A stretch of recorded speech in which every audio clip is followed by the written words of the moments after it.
ભાવનગરમાં આજથી PM e બસ સેવાનો પ્રારંભ.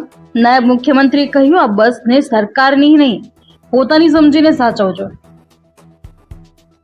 ભાવનગર શહેર અને આસપાસના વિસ્તારો માટે આજે વિકાસનો નવો એક દોર શરૂ કરવામાં આવ્યો, જેમાં છેલ્લા ઘણા સમયથી ભાવનગરમાં સિટી બસ સુવિધાની લોકોમાં માંગ હતી, જેને આજે પીએમ ઈ બસ સેવા દ્વારા દેશના વડાપ્રધાન મોદી સાહેબ દ્વારા વર્ચ્યુઅલ લોકાર્પણ કરી ભાવનગરના નાગરિકો માટે સેવામાં મૂકવામાં આવેલ. જેમાં નાયબ મુખ્યમંત્રી હર્ષ સંઘવીએ ટોપ 3 નજીક બસ ડેપો ખાતે કુલ 509.23 કરોડ રૂપિયાના વિવિધ વિકાસના કામોનું લોકાર્પણ અને ખાતમુહૂર્ત કર્યું છે. આ કાર્યક્રમમાં સૌથી વધુ ધ્યાન આકર્ષિત કર્યું તે પીએમ ઈ બસ સેવાનું લોકાર્પણ, જેમાં 50 નવી અદ્યતન એસી બસો ભાવનગરના નાગરિકોને માત્ર નજીવી રકમથી સેવા આપવા તૈયાર થઈ છે. નાયબ મુખ્યમંત્રી હર્ષ સંઘવીએ ઉદ્બોધન દરમિયાન કહ્યું, આ માત્ર બસો નથી, આ ભાવનગરની લાઇફ લાઇન બનવા જઈ રહી છે. આ બસો વડાપ્રધાનને આપી છે, પરંતુ હવે આ બસો તમારી છે. આ બસને સરકારી નહીં પોતાની સમજીને સાચવજો.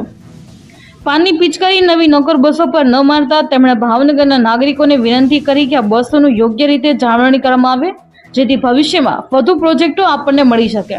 પીએમ ઈ બસ સેવાના ભાડાના દર અત્યંત રાહત દર રાખવામાં આવ્યા છે.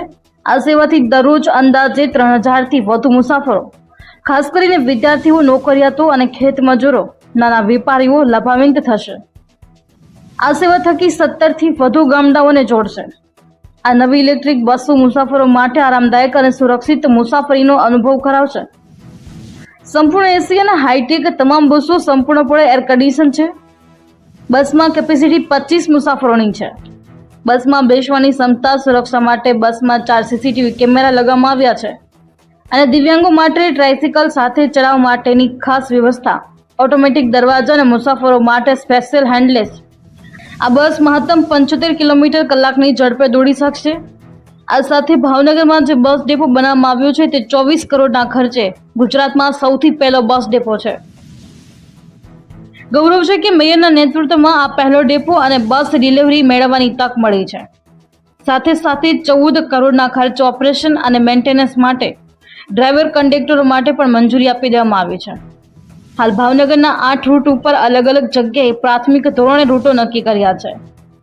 લોકોને 8 કિલોમીટરની પેરીફેરીમાં આ બસની સુવિધાઓ મળશે, જ્યારે આગામી ખૂબ જ ટૂંક જ સમયમાં ભાવનગરના તમામ નક્કી કરેલ 17 રૂટો ઉપર બસ સેવાનો લાભ મળવા લાગશે.